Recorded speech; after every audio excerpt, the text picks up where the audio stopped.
செல்லுங்கள்.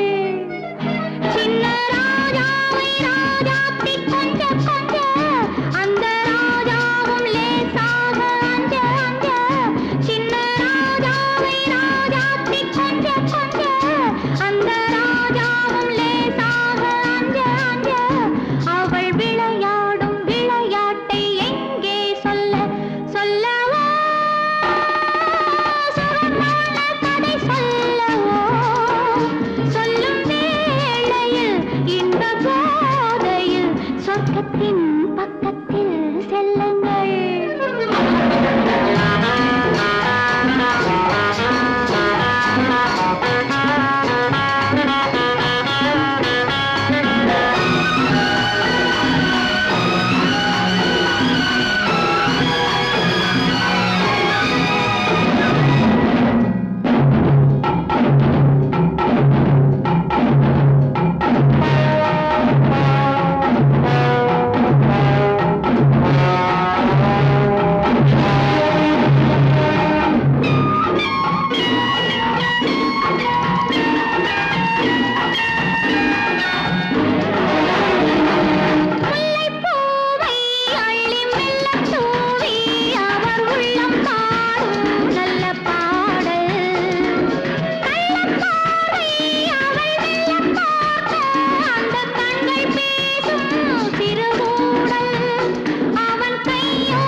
பக்கத்தில் செல்லுங்கள்.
பக்கத்தில் செல்லுங்கள்.